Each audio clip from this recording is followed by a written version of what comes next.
In part one of this series of videos, I tried to explain how crucial it is the distance between the cam and the lever here. If the lever is too close to the cam and being forced in like this, the pump is under constant pressure. Now, a good question came up on the comments, is that if the engine's running faster, say 2000 RPM, does it put out more pressure? No, it doesn't. And maybe I should explain how it works. Well, I am going to explain in a minute, but at the end of this video here, I'm going to put another little animation video of how it works, and pay particular attention to it, because it's exactly the same, except he's talking about a carburetor, but the action is exactly the same. So I'm going to try and explain it to you now using this pump, why, and I don't want to take this one apart because it's a good one. So I'm going to try and explain to you how it works, why it can only get to a certain pressure. These are dictated to between 3 and 4 pounds, maybe 6 pounds, I don't know. Why is that? Right. Are you sitting comfortably? There are two pivots in here. This pivot here is for the lift pump. Okay, we've seen that. Notice when I operate the lift pump, the arm operates slightly because it's trying to bring down the diaphragm. What do you mean bring down, Mike? I thought the diaphragm pumped when it went up. No, it doesn't. It sucks fuel in when it's pressurized like this. When you push that pump in, it's pulling the diaphragm down because there is a pivot here. Not here, here. It's very clever. Notice too, there's a return spring on here.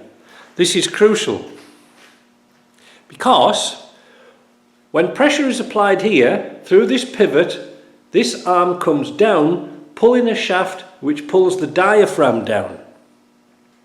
The pressure is dictated to by the return spring.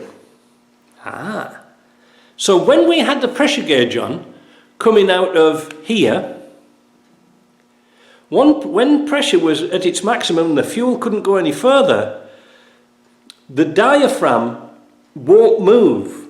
Therefore, this arm is free running because it slides up and down on the shaft because it's pulling down. And because it's pulling down and the shaft's already down, this can't go anywhere. And that's why it's got a spring in here, because otherwise it would clatter against the cam. Okay, do you get that? It's really simple. A lot of these pumps were designed for petrol engines. And the thing was that once you had an old petrol engine with a float chamber and a needle valve, when the chamber was full, the action of the pressure in here being only reduced to like 4 pounds would stop the pump from working. All right? So this arm would still in effect operate, but it wouldn't push against the diaphragm, if you see what I mean. It would wingle up and down. In this instance, when I looked at one once before many years ago, you'll see in the drawing it looks like the shaft, this piece of, let me explain it. The shaft coming out here goes through a hole. It doesn't, it's on a slot. The round push rod for the diaphragm has got 2 flats on it, and this is a little fork at the end, so it's allowed to run freely when it's under pressure. So a carburetor one will shut off this valve here, and that will allow this to just wingle up and down until it needs a little bit of fuel coming out of here, and then it'll top it back up again.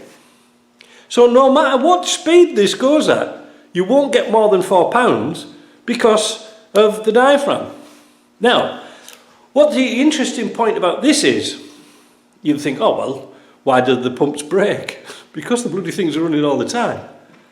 Because it's a free running system, that means diesel coming from the tank comes through here, it goes through the fuel filter, through your injector pump, and once the injector pump has used its fuel, is returned back to the tank. Now I know that the injector pump has a internal pump, and sort of not a lot of cars have a lift pump. It relies on the suction of the injector pump, the internal pump, to pull fuel from the tank. In a sort of a case of a 110, it's not really sufficient enough. So they put this on, and of course, once they've made one 300 TDI, they're not making a TDI for a 90 and a TDI for a 110. They put them all on the same ones. So maybe you could get away with it without a pump for a 90 because the pump's not far away. However, because there's a lot of flow going back to the tank, this is keeping working even harder. It hasn't got a chance to shut off. You see why they break? So you've got excess pressure on here. The damn pump's running all the time. Something's got to give. So if we can reduce the pressure on here, so it only acts on when the cam's pushing and not on the cam all the time, so it's not stressed out all the time, so it's got a little bit, not again, it's just working just a little bit instead of being constantly under pressure. We should be able to make these pumps last a little bit longer, I hope. But again, it's all down to manufacturing standards and things like this. I've known people had these fail, I've had people have the AC pumps fail, and they can't quite get it right, and it's all to do with the spacing. It's crucial. So watch the video, so I'll do less rambling now, it's only for a few minutes, but if you get stuck, watch it over and over again, and you can see the army here will be free running when there's pressure. Alright? I hope you like that. Watch the video, and again, got any questions? Write it below. The mechanical fuel pump for the carburetor system is usually mounted on the cylinder head or the engine block. It has a flexible diaphragm. That's a flexible piece of neoprene rubber separating two chambers. This diaphragm is operated by an eccentric on the camshaft. It rotates, making the rocker arm move. This movement is transferred to the diaphragm, pulling it down. That draws fuel into the pumping chamber above the diaphragm. The diaphragm spring moves the diaphragm up, and this forces fuel from the pumping chamber out of the pump and into the carburetor. When the engine needs more fuel, the diaphragm moves through a long stroke to pump a lot of fuel. When less fuel is needed, pressure builds up in the fuel line to the carburetor and in the pumping chamber above the diaphragm. The diaphragm spring can't push the diaphragm up so far, and the pumping stroke is reduced.